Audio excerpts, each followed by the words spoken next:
Whether you keep them in your home or love to see them in theirs, these are the creatures that bring us all together. Reptiles. We're going to be delving into the experiences of reptile lovers from around the block and around the world.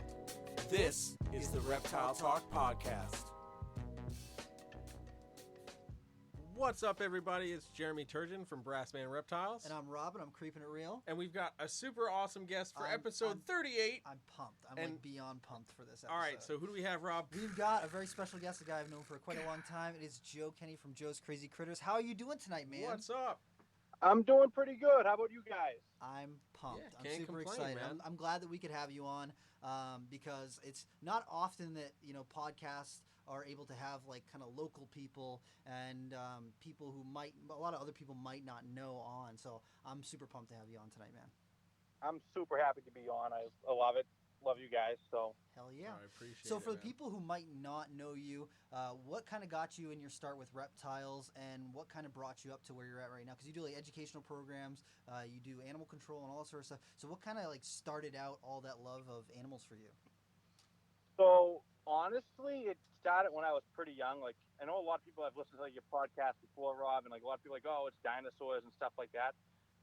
Honestly, I was never really a fan of dinosaurs. Jurassic Park was cool, but it wasn't my thing. Yeah. But when I was a young kid, I had diabetes. So my mom, in order to like get me to eat and not run around like a crazy kid and try to avoid shots, Yeah.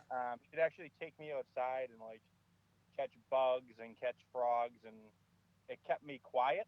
So we'd like build my sandboxes. Like, I had turtle sandboxes all over my yard as a kid. Oh man. They had like sand, some of them had water. I had turtles, I had frogs, I had everything in there, and that was like what kept me entertained. Mm-hmm. So building from that, it kind of like eventually got to the point where I was like at the pet shop and I was like, oh, this is a different frog, or this is a different lizard. And eventually she was like, oh, well, we can try to set something up for that. And that's kind of how it started. It's all downhill from there. Once you Yeah, it definitely went downhill from there. The educational part, though, kind of started because I had a lot of weird animals. So at that point, I think it was in like, it sounds like a while, but I was only in like 7th grade when I started doing educational programs. Like anyone, I liked the animals and I liked telling people about them. Yeah. So I ended up also doing a lot with fish tanks, oddly enough. So I had like corals and bred coral. That's awesome. And did coral fragging. That's pretty sweet. That is sweet. Like, people don't understand how like important that is too, because as a lot of the coral populations are declining in the wild, they're relying on people propagating coral in captive settings to be able to repopulate some of those reefs. Yeah, so I loved doing that. I thought it was like a really fun thing to do, and I liked like the water testing and all that as a kid. So I actually sold the coral frags to local pet shops, and then eventually one of them asked me about the reptiles because he came over and I had like sulcata tortoises and tegus and Euromasts and all kinds of weird things at the house. And his wife was a teacher, and she actually asked if I could do a program for her class. And I was like, sure. And it just kind of snowballed from there. Yeah. For me, like, since I always had the weird animals and I would not shut up about them at school. So like my teachers would be like, why don't you like bring one in for show and tell and like teach the class about them? And I would just do that at every level grade from like 1st grade up.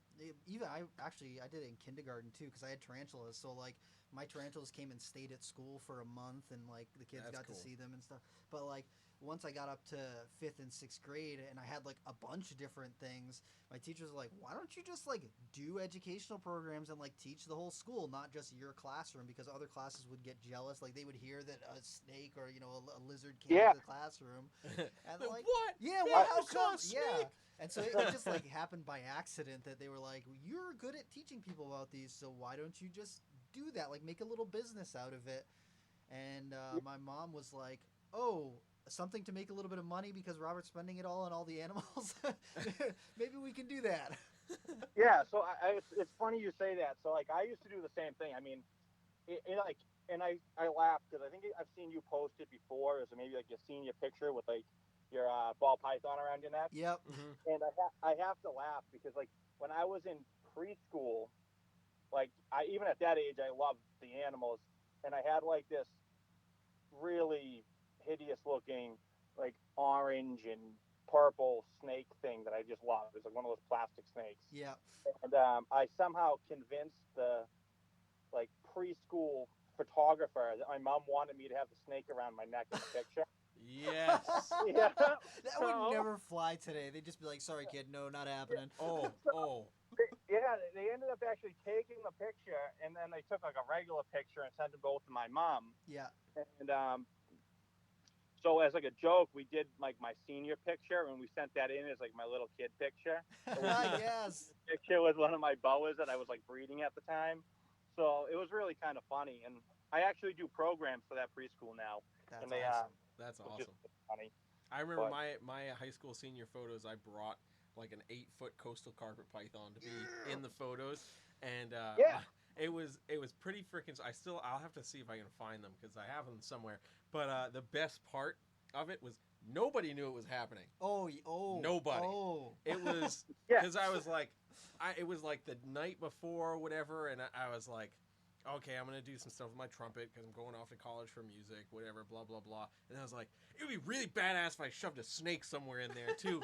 So I brought this big 8-foot coastal carpet that I had, and we actually got like, for me, it was the perfect photo where I am like faking playing the horn, and the snake actually comes up and over the bell and just stretches straight out towards the camera. It was a great photo. Oh, that's awesome. But the best part was my buddy Dennis came in probably like 20 minutes, like in the middle of my shoot. Oh no. And his mom is very terrified of everything reptile related. Oh, no. So she got to a point where she could see me and the snake, and all you hear in the library of the high school is, no. "Woo! Dennis!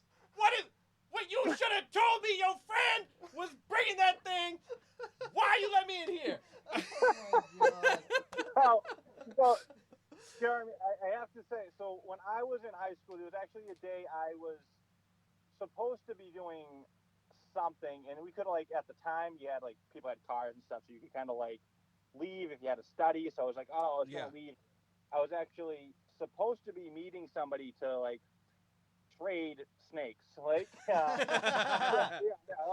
and I was gonna meet them like during my study time. Oh my Perfect. God. Right. So I brought my snakes to school, Mm-hmm. and I brought like, and I was young. I mean, I was like a junior in high school, Mm-hmm. and so I brought my snakes to school, and I had like 2 boas, and like I think at the time it was a emerald tree boa, and they were in my locker. Oh no. And we got the announcement that they were doing locker searches. Oh shit! No. So I was like grabbing my pants. I'm sitting there. I'm like, oh, they're gonna find my snake. So I somehow was able to be like, oh, I gotta go to the bathroom. I called my mother, and I told her, I was like, Mom, I'm gonna get in huge trouble for having my snakes at school. And she's like, what? You brought snakes to school. She's like, what? So I'm like, I'm gonna drop them out of the 5th window. What? In the corner of the school. And so Oh my God. I ended up putting them, like, my school had like very low windows. Yep. So I ended up bringing them into my study, which was like a really quiet area anyways. Yep. And I like put them out the window, and I like waited until my mom got there, and then I got in trouble anyways because I didn't come back from like my bathroom hall pass. I did But not probably get in less for my trouble snakes. than if they found the snakes in the locker. Yeah. Exactly. So That probably would have been a first for them. They're like, marijuana lighters, paraphernalia, snakes. What the hell? Yeah. Yeah. Oh my God. Yeah, Dude, it was pretty. That's pretty epic. different. I remember scaring the shit out of my band director with a shed from a boa constrictor. Oh. One day, I forgot what we were doing, but I had this boa shed, and I like put it on his shoulder, but it was just enough where you could just see the first part of the snake's head of the shed, right in peripherals. Yeah. And he saw it. I've never seen that man move so fast in my life. It was Bruh. like the fast twitch and fling it off the shoulder, and then he like darted down the street and was like, "You can't do that ever again." And I was like, "Oh, I'm gonna now, because this is the reaction I wanted." Oh my This God. is exactly what I wanted. Dude. Those were the best times. Yeah, oh yeah, 100%. It's like, I'm all for teaching people, but sometimes you get a good Yeah. scare in there, You and gotta it's get great. a good scare in every once in a while. Oh my Lanta. So Too I've good. done that. Now that I fast forward and I'm doing like programs and everything, I'm a little bit more serious with that. But Yeah. I do still have to have some fun. So Oh yeah. for a while, I was doing a program, a Christmas program, like fundraiser, with a lot of the Patriots players, and it was in Gillette Stadium. Oh, that's awesome. So that was really cool. Like I got to bring in like all the reptiles into Gillette Stadium, Hell yeah. That's badass. right? And one of the linemen, we won't say who it was, but he was horrified of snakes, like Oh, what? deathly afraid of snakes. So Uh, finally, like the team, one of the team coaches, it was like a conditioning coach or something, mhm. called me up and was like, "All right, we're gonna do like as like kind of like a photo kind of funny thing. We want to get him to hold the snake." All right. So they asked me to bring in the smallest snake I had. That's what they yes. wanted to hold. So at the time, I had actually recently gone to like a local show, Yeah. Mhm. and they had, and I want to say I can't even remember. It's going on like probably close to 10 years ago now, but it was a really tiny like worm snake from like Florida, whatever. Oh, yeah. That little Like tiny a thread thing. snake or something. Yeah, Yeah. this thing was like tiny, and I was like afraid that I was gonna like break it if Break I it. picked it up. Yeah. Yeah.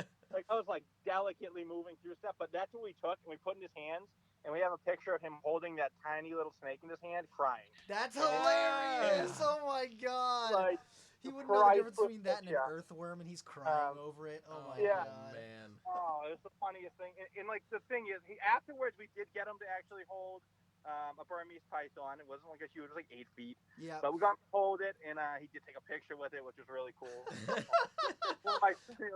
He's like, one you of my gotta delete favorite that things. thread snake picture. That didn't happen. Yeah, I that was one not. didn't happen. Oh, Only that needed was the berm. it was like crazy, and it just happened to be that I like picked it up at like a local. It was actually I think it was actually the Massachusetts show, Yeah. like way back in the day when they used to do it like down in the bottom of the wildlife center. Yeah. Oh yeah. So Oh my like, God. That's Dude, hilarious. I remember doing an educational. This was I don't remember how long ago it was, but long enough to have me not remember. Mhm. And I brought some snakes to the youth group at my church Mhm. because they wanted me to do a thing, and the youth pastor was horrified, Oh no. like absolutely horrified, and a couple of the older youth Mhm. who were also fairly well built were like, okay, we need to put a snake. The youth pastor's name was Joel. Yep. He's like, we need to put a snake on Joel. Oh no. And I was like, I'm game. No. Let's go. So they basically like held him. No. Like put like an 8-foot boa around his shoulders. And I have a photo, it's buried somewhere in my Facebook, where he's like cowering. dude, he's like compressing himself to be as tiny as possible. His face is like smushed in. It's No. it's the greatest image ever. Because people are like, is he having a stroke or something? Like, what's going on? I was like, no, he was just really scared, and they did him kind of dirty. Yeah. I understand that. It's like, but it is one of my favorite things. Like that story, like with getting that guy to actually hold the snake at the end. Like, it's kind of like a fun thing because sometimes like you scare people, but they get like enough of it as almost like a joke that it gets them over that. And that was like, Immersion therapy. Yeah, exactly. To me, that was like the biggest thing was to get like that. I love that part of like the education is getting people to like not so much be afraid of them. Yeah, and I think that was the coolest part about the thing that I'd done at the church too, because I think like a week or two later, the youth pastor actually came over Mhm. to my place to like check everything out, and he was That's awesome. still pretty frightened by stuff, but he was like, okay, I want to learn a little bit, so I'm not quite as scared. And I was like, yes, okay, great, that's perfect.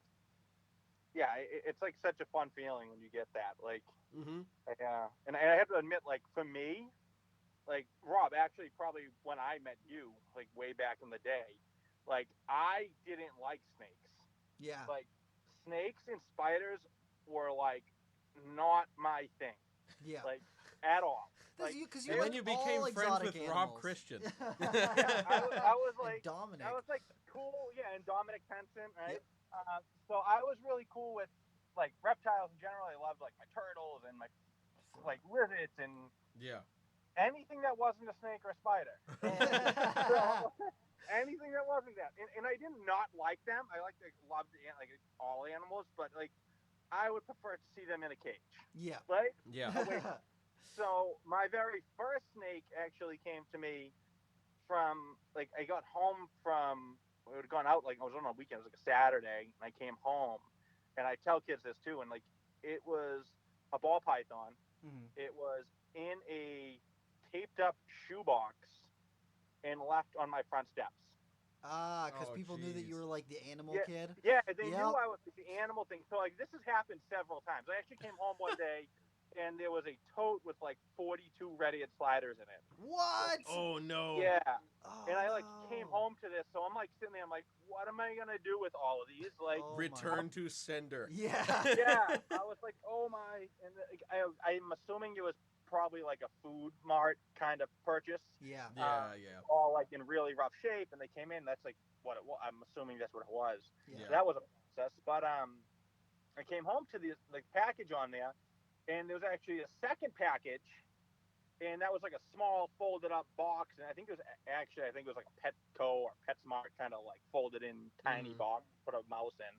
And so I'm like, great. So I opened up the shoe box, and there's a snake in there. I'm like, oh no. Yeah. Like, Yep. So I closed the shoe box, and I actually, at the time, I was relatively young. I was probably only about 12. My parents both were not snake fans. So I ended up taking a broomstick and like scooping the snake up on the end of the broomstick and putting it into another cage. Yeah. Like, and then that cage went in another cage, and then I had to like figure out how to take care of these things. Oh my God. So I got that into a cage, and then I opened up the second cage, and I nearly had a heart attack when I saw a tarantula in there. Like, I didn't even know what to do. Oh my God. That was actually a little rose hair tarantula.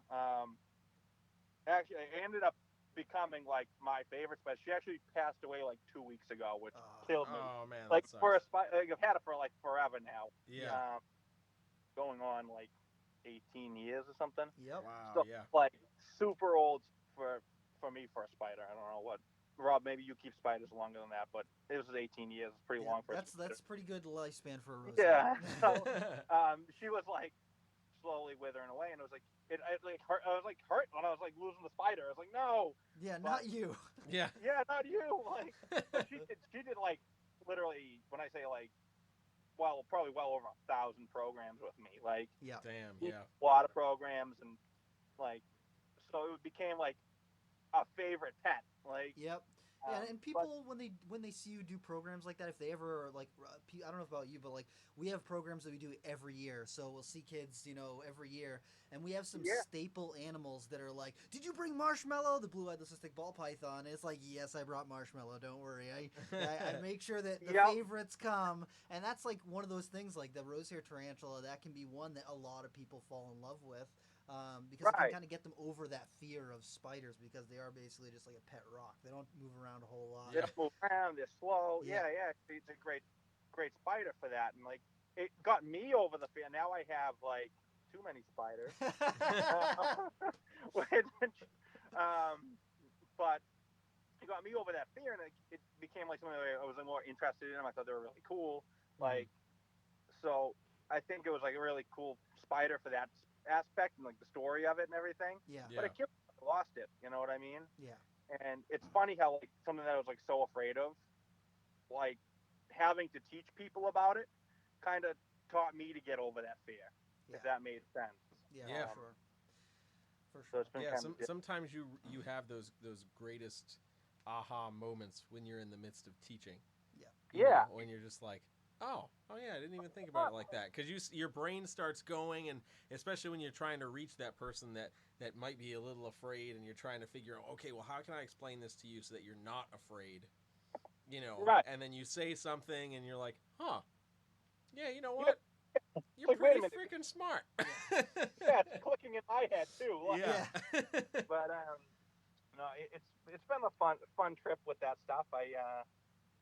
Now I do like programs all the time. COVID's kind of put a damper on things, but Yeah. it's Yeah, still for going. sure. Big time. Yeah, but now we do like.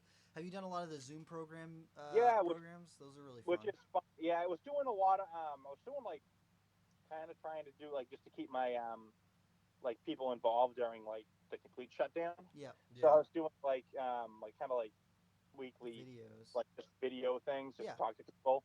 But now I've been pretty busy with doing like the virtual shows, which has become super popular. Yeah, dude, and I was Nice. not So expecting those to be really popular because I was like, oh, kids can just go on YouTube and like watch yeah, a video of someone doing something. But literally, I did a program for a library like maybe 2 months ago, and yeah, those kids were amped out of their. They were so excited. It was like I was in the room with them because like every animal that I took out, they were like, oh my god, this is the best thing ever, and they're just like super pumped.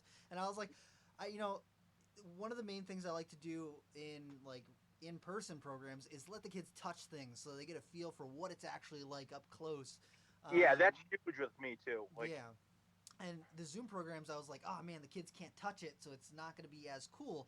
But just them seeing me handle it and touch it and all that sort of stuff is yeah. still enough to get kids excited. So like that. Oh, it's super fun. One of the other things I found with like the doing the virtual shows that the kids really enjoy, and I think is a kind of neat thing, is like I get a lot of the animals to eat for them. Yes. So like I use a big rhinoceros iguana, and he'll eat like bananas or he'll eat grapes, and like yeah. the kids love seeing that.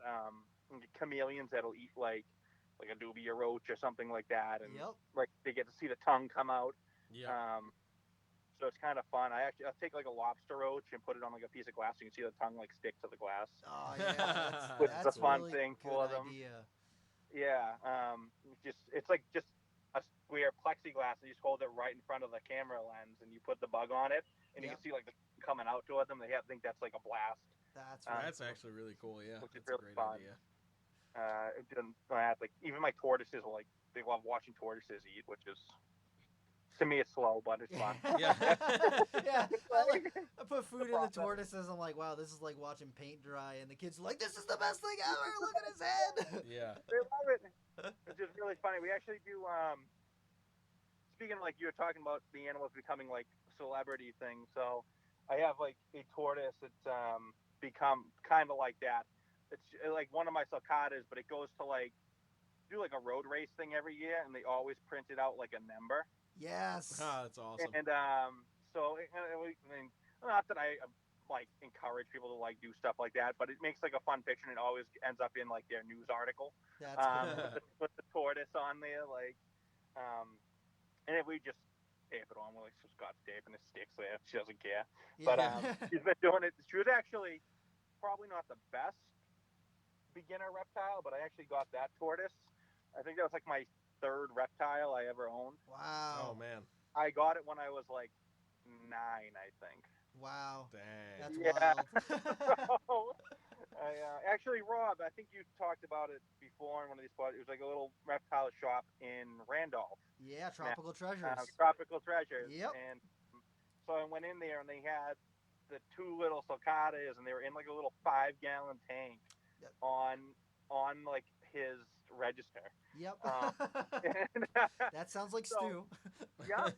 So I ended up buying one of them. I was like super excited and brought it home, and like any kid, I obviously didn't know at 9 years old what a sulcata entailed. I was 120 some odd pounds and Beefy. literally digs holes that I have to fill in with an excavator at the end of the season. Yeah. Uh, Yeah. Exactly. Is that the one that dug out of your yard? So Rob, you remember? It I dug do. out of my yard. So actually, it didn't quite dig out of my yard. I actually had.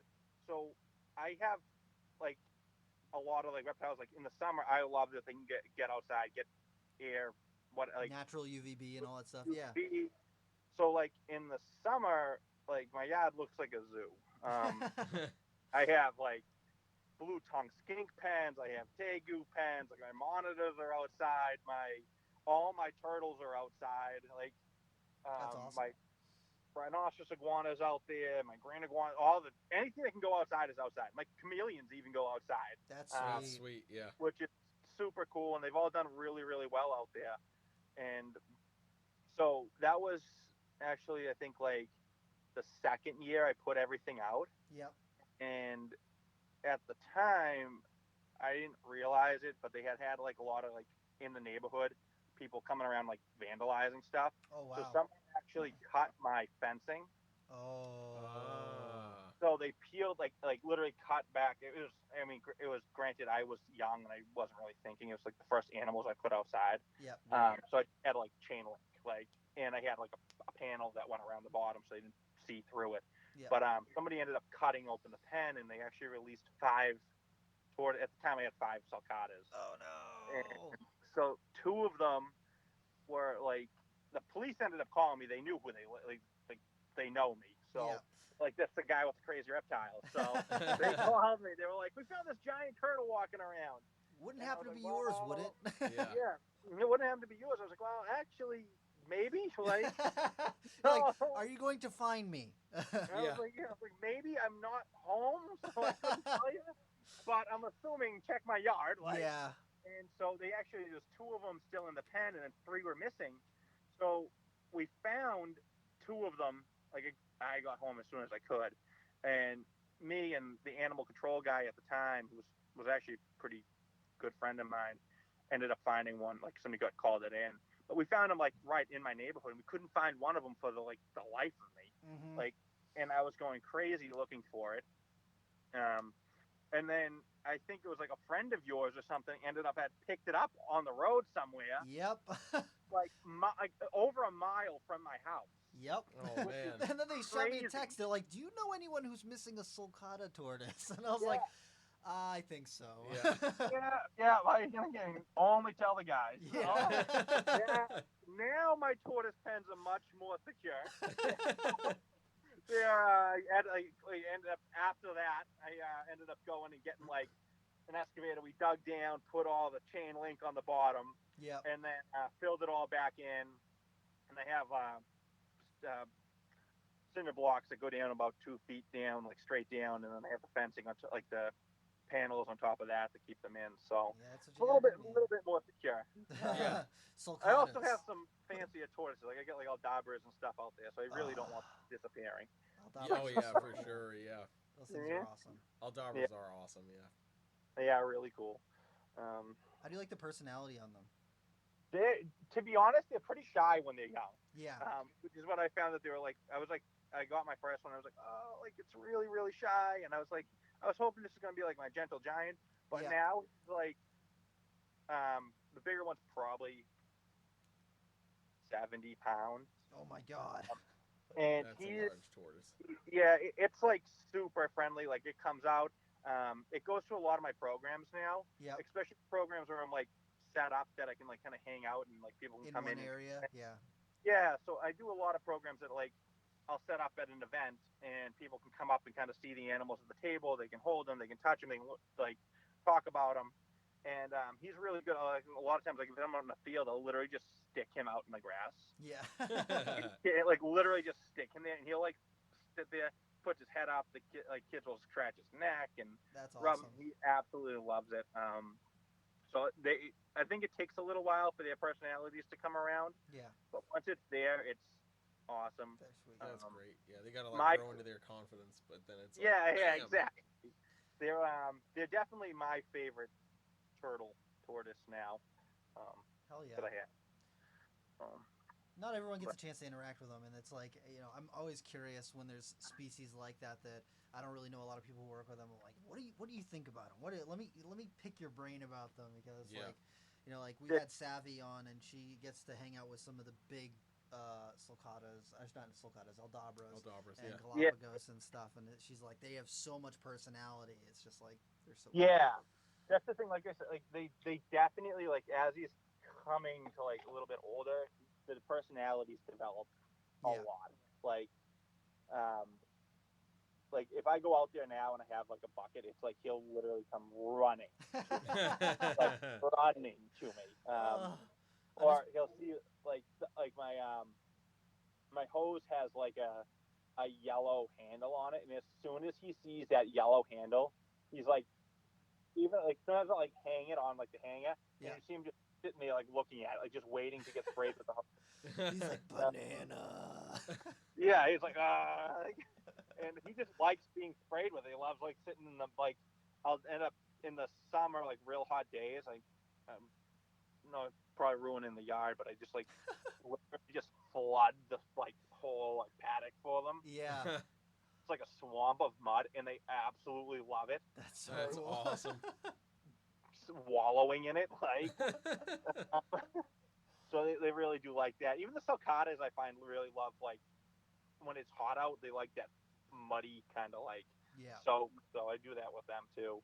That's But I also did this year. I saw it on like I think I saw it on like Instagram or something. Somebody had made like one of those like U-shaped like scratching posts for Oh their yeah, turkey. yeah. Oh, right. So I actually did that, and he loves it. Really? Like, That's so cool. I kid you not, it's almost like a daily thing that I'd see him like usually he's not actively doing much. They sleep a lot, but Yeah. he's usually like sitting. It's like in the open, so it's not like somewhere you usually find him sleeping. But he'll like sleep under it, then he'll like wake up and he'll like just scratch a little bit and just go back to sleep. Like That's it's awesome. yeah, which is it's cool to me. It makes me like a lot of times doing programs. Kids always ask me like, oh, with their show, like, can they feel it? And I'm like, I can now definitely say yes, they Oh, yeah. feel it Yeah, because for sure. it's like I try to explain that to a kid. I'm like, no, like they feel it. Like it's hard, but they feel, and it's kind of a fun way to kind of explain. I'm like, yeah, he likes to have like scratches back on things, like. Mm-hmm.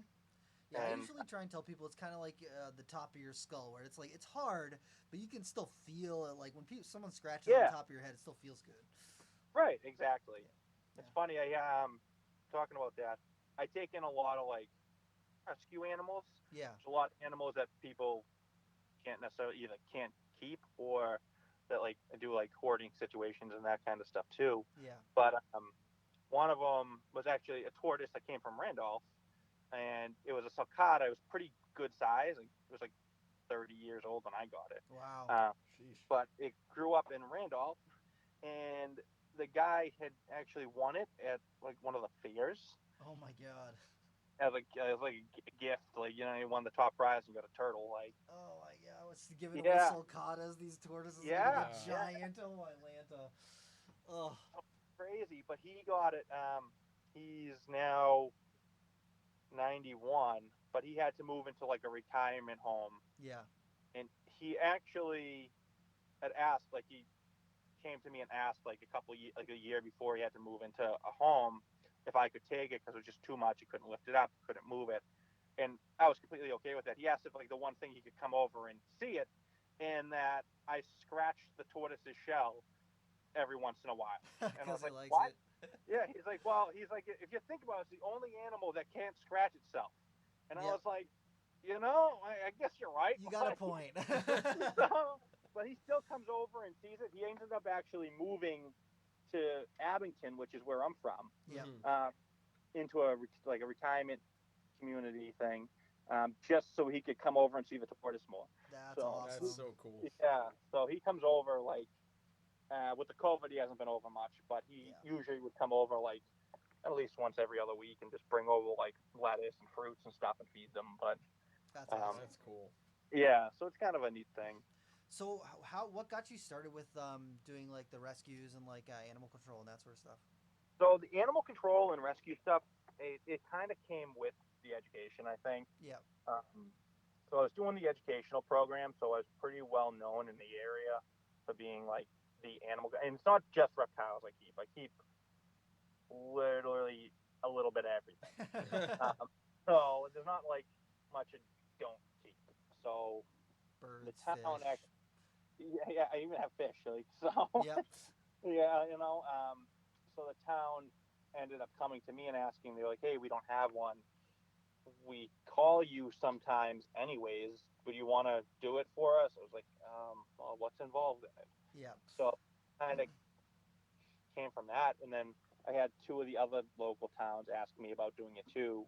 So I now do it for like three towns locally here, um, which is fun. I've got a lot of like neat things, and it's got me to work with like Animal Rescue League and places like that.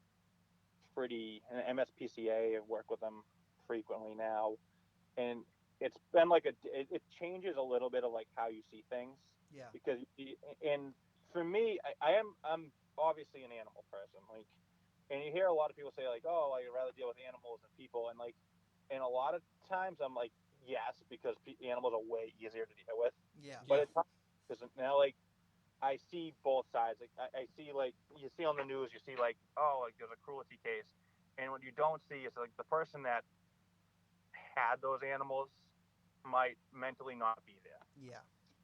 So there's a lot of that I see now, and so I've learned to work more like with the people to get them to like be okay signing something over, like for the better of the animal. And a lot of times people really aren't there to like be bad to the animal, and in a lot of cases, like they're not even caring for themselves.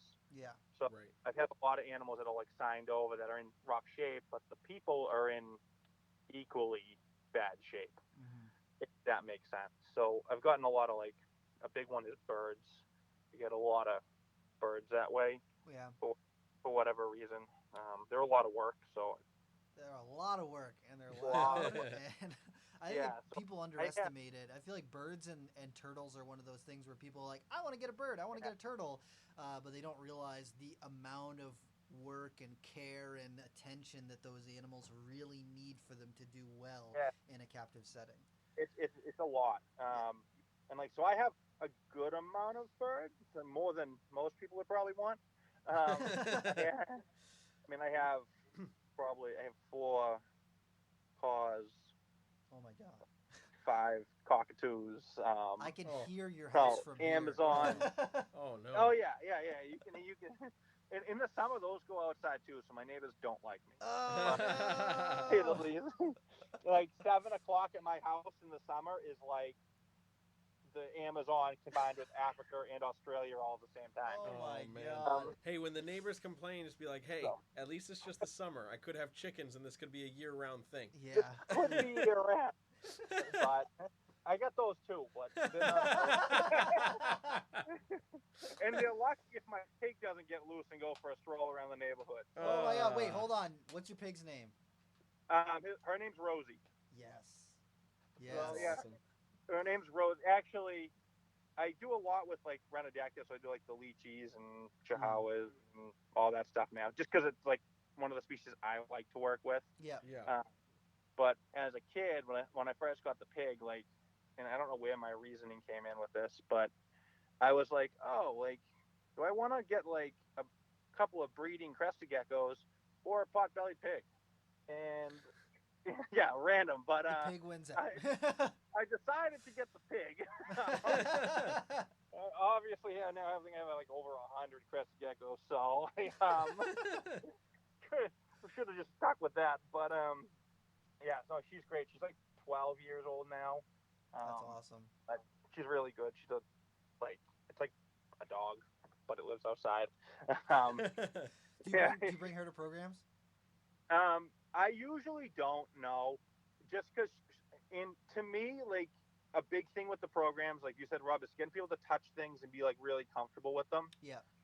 So for me, like she's big, so some kids get like, even though she's a pot-bellied pig, she still weighs like probably 200 pounds. Yeah. Yeah. Like, yeah, it's like a mini pigs don't really exist. Yeah. They don't. But she like if they grunt or they like squeal, if they do It something can that like you startle don't the like, kids. Yeah. it scares kids. Yeah. So I typically, I think there's like one event like I do for the town where they do like it's like a farm day for the town. Yeah. So like they don't pet them or anything, but we set them up in like a pen so they can like see farm animals at like their harvest fest. Cool. Right, right. It's the only thing she ever comes out for, but that's about it. So, She's what would just you kind say of the wildest thing or like most unusual thing that you found in your like animal control kind of rescues travels? so the craziest thing I think I have ever got like through animal control was I got like a loose Savannah monitor, Oh which wow. was kind of unique around here. Yeah. But I've had some other things. Like I had somebody call me up to see if I could take a snapping turtle that they like couldn't keep anymore. Hmm. So I was like, oh yeah, that's not a problem. Like, because they got word that I did that, and they called me up, and it was actually an albino snapping turtle. Wow. That's crazy. So it was like their nephews or something, and the nephew had like left everything and moved across country, and he was like, oh well, just see if you can find homes for the stuff. And so like that was kind of cool. Like I was psyched to get that. Yeah. So I have that. That was great. Was loving it. But I had that. I found uh, a carpet python actually that was like loose, which was different. Oh Wow. man, Um, yeah. yeah, that was like it was in like an apartment complex, and it was Huh. actually like tucked up, and they had like a little rock wall, Hmm. and they thought it was like which I was actually kind of impressed. I mean, they didn't call it a garter snake or a rattlesnake. So Or a they, 20-foot Or yeah, a monster. Yeah. boa.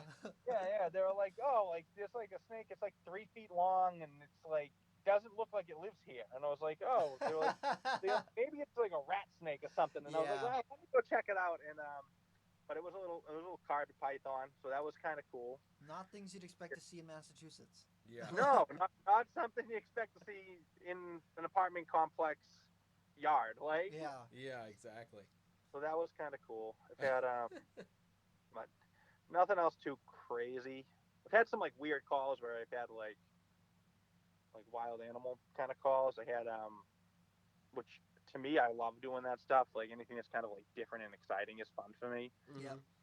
I had a coyote that actually got into someone. Someone is like made beef jerky, and Oh.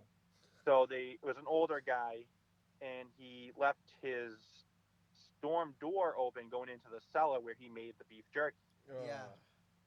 like a dehydrating room. Yeah. Coyote actually went down into his cellar. Oh So he man. called me up and he was like, "Oh," he's like, "I think there's a fox or coyote in my basement." And I was like, "What?" And What? You sure it's what? not just your dog, dude?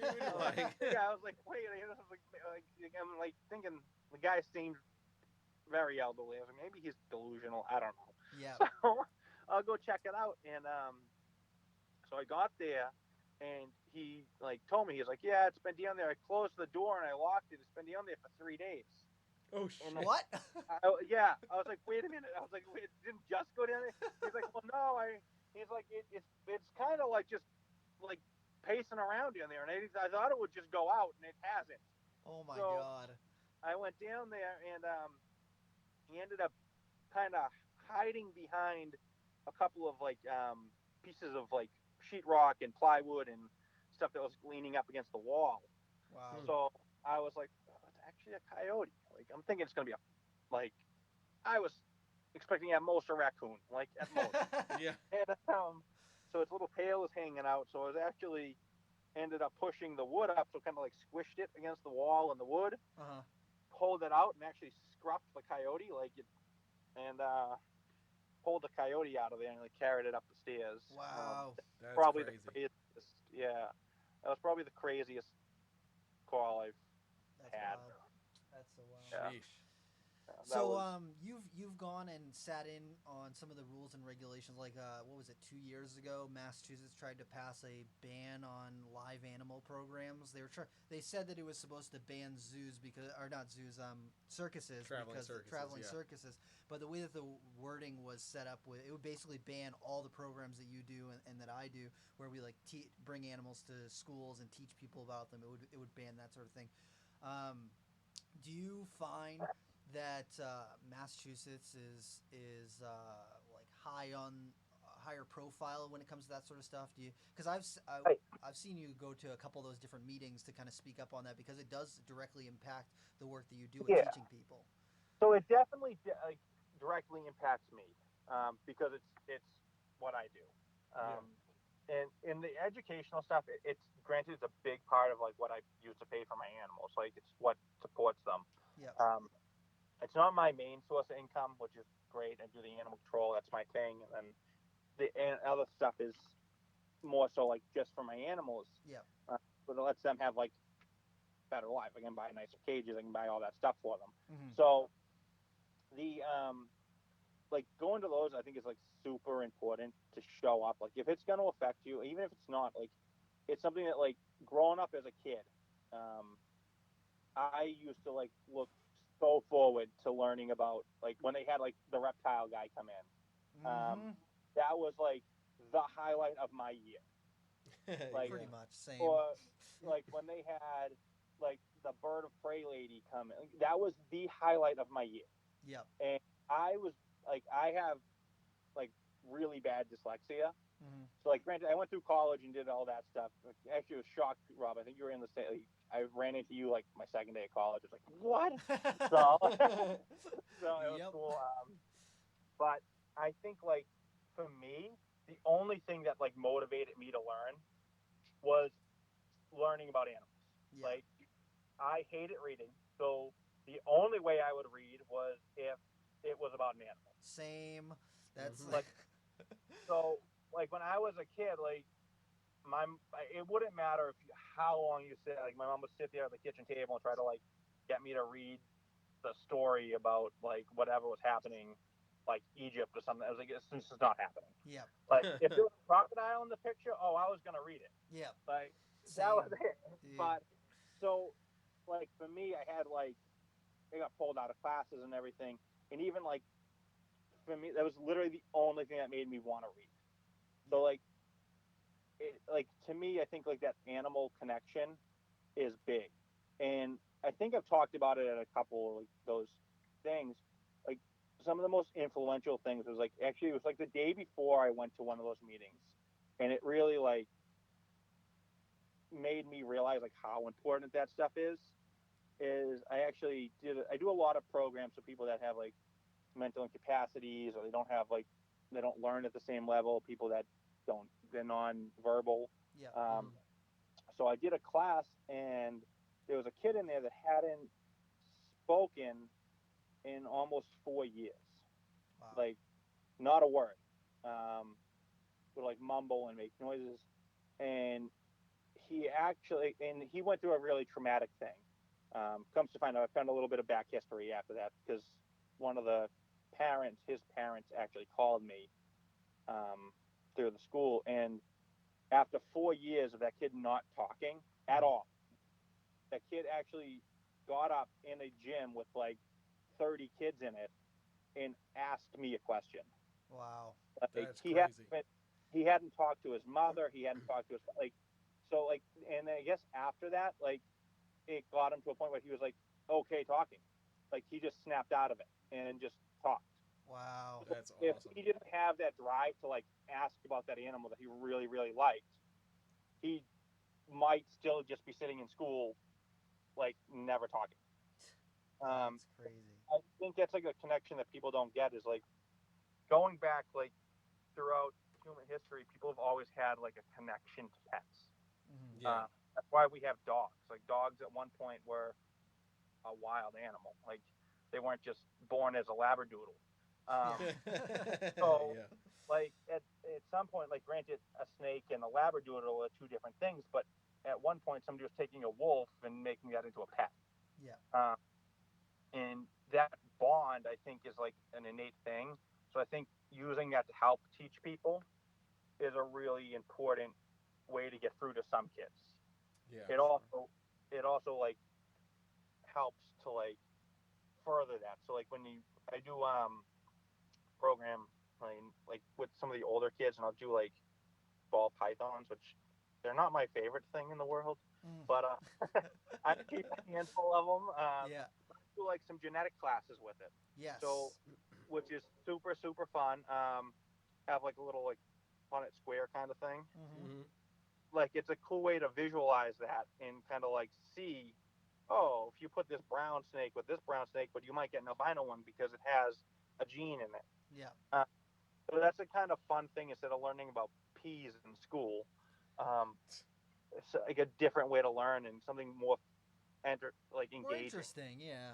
Yeah. Because not So I everyone like. has that immediate connection to a pea, and then like they're talking about Yeah. the length of it, and you're like, oh, that's it. I eat that's that. that's boring. That's Yeah. great. You show them a snake that they can hold in their hands, that they can like actually look at and see the little face and the little tongue flicking and everything. It draws them in. You know, they want to learn more. It pulls that, yeah, exactly, Robbie. It kind of like pulls that attention, and it might not be like they're not learning about the snake; they're learning about like a whole different thing. Yep. But because it's something that's different and interesting in like a physical animal, like they're touching it, they're feeling it, like, and that's exciting. So it's gonna stick with them a little bit more than the picture of a yellow and a green pea in a book. Yeah. Yeah. For sure.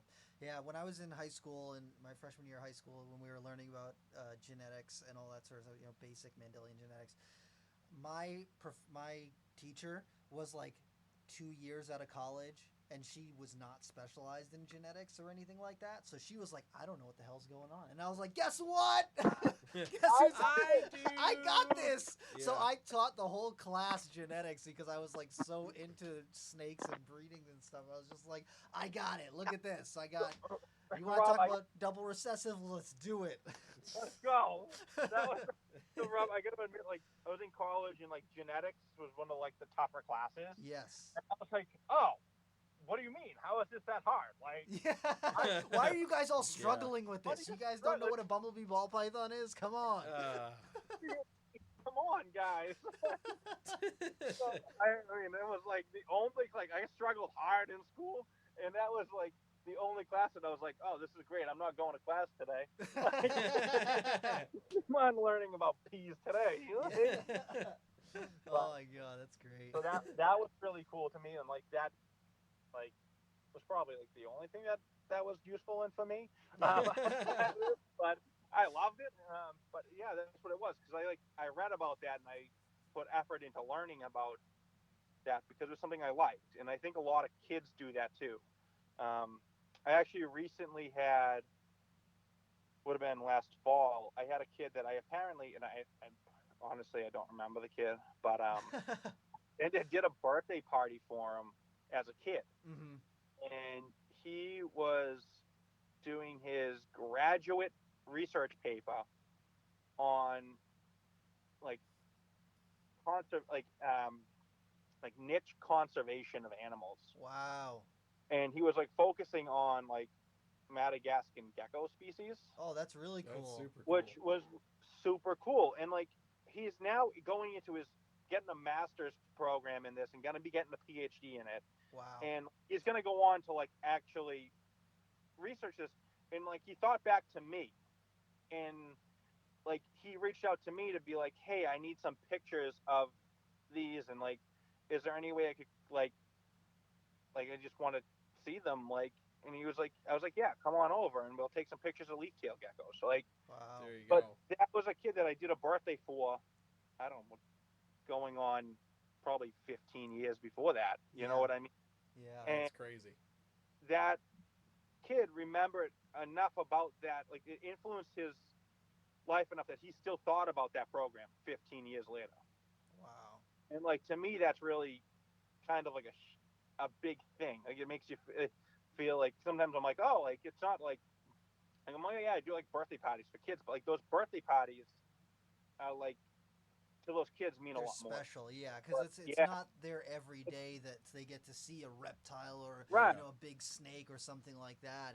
It's this super special thing. That's like Mike Rabalsi from Rainforest Reptiles. He did my birthday party when I was like 7 years old or something, Mike, and it's so weird because like what was it, 6 years ago when I was up in Maine, I reached out to him and I was like, hey, you do educational programs. You come to Maine sometimes. Is there any way you could like come up and talk at our meeting on the laws and the regulations up here? And I was like, you probably don't remember me, but I definitely remember the program that you did at my house because like that was huge for me. And he's done thousands of programs. That's like you might not think that you're having a huge impact right off the bat, so but when you get people to come back like that, and now I'm doing programs and doing a lot of the same stuff that he did, just yeah, so now. so Rob, you go back to that. Like when I was a kid, I also had Mike come on. I think it was like when he was very first started. Yeah. Uh, and I had him out for like 4 years or 5 years in a row. Like I was like every year, like Yeah. like my thing. Like, and I think I had him out like more than like just my birthday. I'd be like, Mom, like passing around my mom. We gotta have him out for the barbecue. Yeah, Come on. yeah. Come on, like where's the reptile guy? And then I got like all my friends to have him. Like, but Yeah. so I was seeing him like more than once a year. But I laughed because like it was funny, Rob. I hadn't talked to him in a while, and then I ended up running into him, and like he was talking to me like on a professional level because we're both kind of in the same thing. Yeah. And we were at a program. We were both doing programs at the same place, and like it was like nice to talk to him. And I was like, like you're actually the reason. Like you did my birthdays, and this is why I'm still doing this. Like, Yep. Yep. 20 years later, like I'm still doing that because I remember putting that like red tail boa on my neck, and Yep. I remember that moment was so special yeah, for me, and I want to make it special for somebody else. yeah. It was like to me, like I kind of like I was like, oh, like I remember how cool that was. Like I was super excited about that, Yeah. and like to me, like it's not really like something like a lot of people think about it and like, oh, like we'll pay for the animals, but then like it's not that for me. Like I would do this regardless. Like Yeah. it's what I love doing. Yeah, I like to do free programs every now and again because Yeah, I would do the one. There was a homeless shelter for families in Boston, yep, and I would do a program for them twice a year, once in the spring and once in the fall, yeah, where I wouldn't charge them anything. I would just because those kids don't have access to reptiles, they would never get to experience that sort of thing if they don't have a friend that would invite them to a birthday party like that. So I would do programs there, and sometimes it was like literally 200 people in there yeah. for these families that just wouldn't be able to experience So that. I do like a ton of free programs, like a lot of them. And people are like, oh, do you write those? And I'm like, no, I just do them. Like, Yeah. but like, I do a lot for like St. Vincent's de Paul. They have a lot of like local programs. Yeah. So like, I always do them for free. And in most cases, like, I'm not only doing them for free, I'm like making a donation when I leave there. Yeah. So like, to me, like that means more. So like, get those kids to learn about that means more to me than whatever you could pay me. Yeah. Then the couple Yeah. $100 that you might have made for the Yeah, 2 hours of exactly. time. Yeah, and so like I do that, and like I like with like Christmas and stuff coming up. Like I'm always about like I always like buying things for people. Yep. Like like I like getting things for people. So like Mm-hmm. I usually pick off some of like the names off of like one of the trees, and it's like, oh, they want this or this or this, and like one of the kids, she was like a 6-year-old girl, wanted an animal encyclopedia.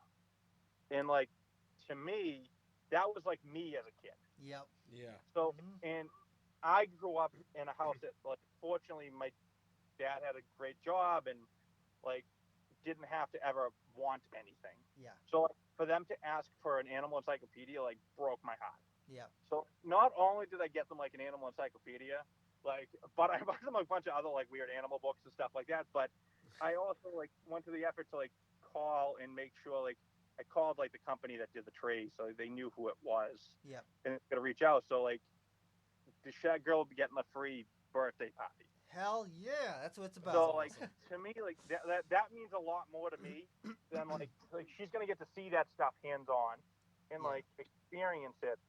So to me that means a lot. Yeah, and it's going to be something really special to her, because if she's just sitting there wanting just that, the chance to read and learn about those animals, then being able to experience them in person is going to be like so much more influential for that type of person. Yeah, and that's what I go back to thinking about, like doing Mike's show. Like to me, that like that day of seeing the reptiles was like the greatest day of my life as a kid. Yep. So to be able to give that to somebody else means a lot to me. Hell yeah, man. So. That's what it's all about. Like I do that with like, even like I do breed like a handful of things that I just like. Like I do blue tongue skinks and I do like Leachianus and those, and like to be honest, I think I give away more than I sell. Yeah. It's just like what I like, because I'm like, oh, like I love them, and I remember not being able to buy that as a kid because it was a $500 lizard or a $1,000 lizard. And to me, I'm like, well, I have like 30 of them hatching out. Like, oh, here, have one. Yeah, right? yeah, just please, like, please, like, take it. Like a huge thing to me. Like, there's like a girl locally, and she is, I think she's like maybe 13 or 14 now, but she'll like help me out with shows every once in a while. And her mother's like super good, but like since she was a little kid, she's like 5. She's always come to like my free programs in town. Like always come to them. I've done like her birthday for her, and like she was like so excited and like loved the animals. So like I talked to her parents and like gave them a couple of blue tongue skinks, and like that's it awesome. made her day. She's got like these giant Zen habitats for them, and like the lizards are living large, but like, they get Christmas decorations and everything. Like, they are literally living large. That's like, awesome. But like to me, that's like such a cool thing because it's passing on like that passion to someone else. Yeah. Like paying it forward. Yeah, it's like getting somebody else to care about the stuff. Yeah. Like, That's where the hell it's at, man. Yeah. But we are winding down our time here. I know it's been quick. When we're talking, we always have a good time. So. Yeah, for sure. For sure. So we always ask people on our show one major question to kind of wrap things up and kind of wind down the show. What in the realm of reptiles, be it something in your collection, something you've seen in somebody else's collection, something you've seen on the internet, what has got you excited about reptiles right now? So I think like the biggest thing for me is that it's becoming like a more like acceptable thing to keep pet reptiles. Hell like yeah. For the average person. I remember going to like shows back when I was a little kid, and it was always like, oh, like the people are gonna be weirdos, and I was like, no, like they're really not. Like you get to know them, they're all really cool, like they're awesome, I love them. And but now I go and like it's like families and stuff there, which I love to see that because I think it's like putting a little bit more normalcy to the hobby, and it's less of a like stigma attached to it than it was before, which I think is huge and important to keep like animals going in society. I think. Yeah, that's what it's about, man. Yeah, 100%. Yeah, I remember when I was younger, when I went to some of the first like Herp Society meetings that I ever went to, it was like a bunch of old dudes hanging out in like a little tiny room, and then some of the more recent Herp Society programs that I've been to or seen pictures of and stuff, there's families there. There's people who have got a couple bearded dragons. There's people who got blue tongue skinks or a chameleon or something like that, and it's way more diverse now. Even when you go to the reptile expos, there's way more variety of people there that I feel like than there was 10 or 15 years ago. Yeah. Right. Yeah, and I love seeing that because I think like seeing that's going to keep the hobby around longer. I agree. For sure. So it keeps like those laws that come into effect. It's like that person that has that pet bearded dragon. It's like, oh, lizards aren't scary. Yeah, you need to not ban the bearded dragon. Yeah, exactly. You'll get some really angry bearded dragon moms.